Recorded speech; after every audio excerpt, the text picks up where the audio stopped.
So Sego, my name is Gajit Juni, which means I make flowers. I am from Akwesasne, Mohawk territory, which is right on the top of what's now called New York State, right along the St. Lawrence River.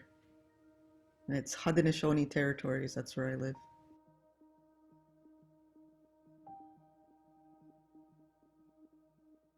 Yeah, I've been working in film for over 20 years. I started out teaching it in a Mohawk language class. I used it as a tool to help the students to engage them in learning the language. And and then I started teaching a class over at Salmon River School. We've been teaching a native film class in the high school for I think like 13 or 14 years. So I've had a lot of students come through our program, and I've been doing my own films. I've had a couple films that came out in 2016. I had a documentary called Ohelogo Under the Husk, and it was about rites of passage, like that ceremony coming back to our young people here. And my latest film is Without a Whisper, that just came out in 2020, and it's about Haudenosaunee women's influence on the women's rights movement. So those are a few documentary shorts that just came out. Well, I had a film come out in 2020 during all of this COVID things that were happening, and I was looking forward to, the film festival circuit. And my film, was in a lot of different film festivals, and I didn't get to go into any because because everything went virtual. But it did have an advantage too, because I did get to go to all the festivals virtually, even though I couldn't, physically be there. So that was something that was like had an advantage and disadvantage. As far as in our community, my circle of people that I have direct contact became so small. But we've adapted in different ways. Like for ceremonial, like when we have our ceremonies now, they'll only invite key people to put the ceremony through, but they're still doing it because they don't want to fill up the place with a couple hundred people. They just pick people to go and run our ceremonies so that we don't, we're still acknowledging everything that's going on in the natural world, because everything's still moving. Even though COVID is around, nature's still doing what it's supposed to do, and we got to acknowledge that.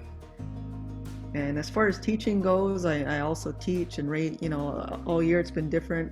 Sometimes we're totally remote, like right now, and other times we're hybrid, where we have a couple kids in class and the rest are on Zoom, and you're teaching both at once. And it's been pretty challenging, but it's all a learning lesson, everything that happens. And it did allow us time to slow down.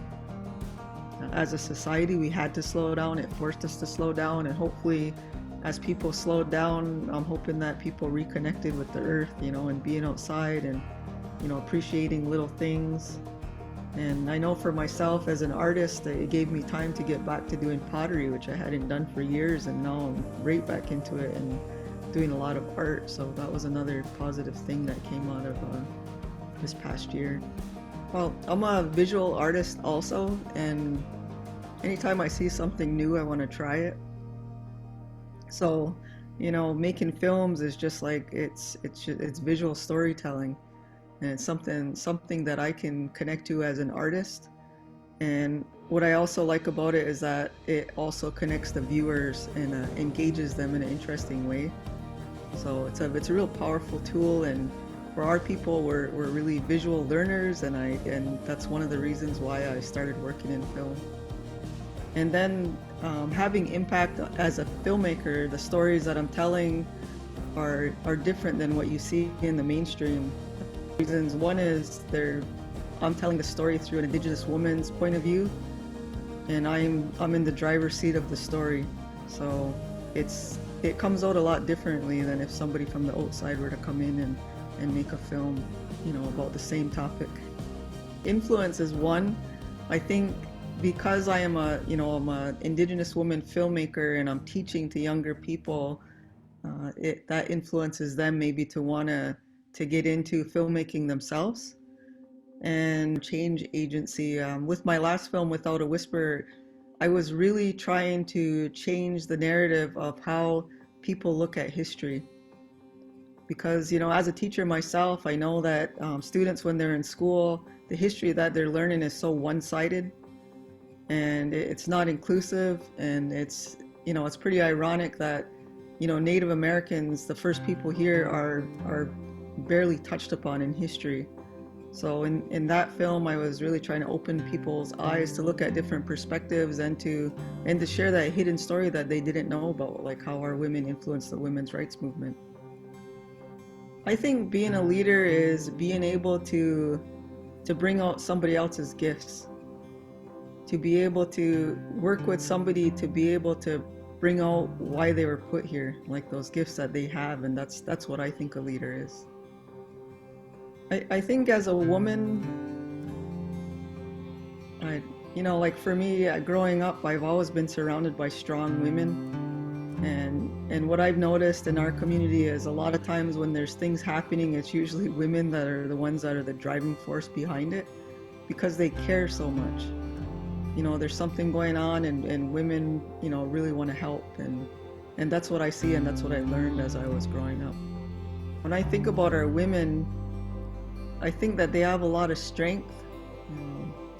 But I see like what they're doing, like you think about the clan mothers and some of the leaders in our community that are women. I don't think that they think of themselves as powerful.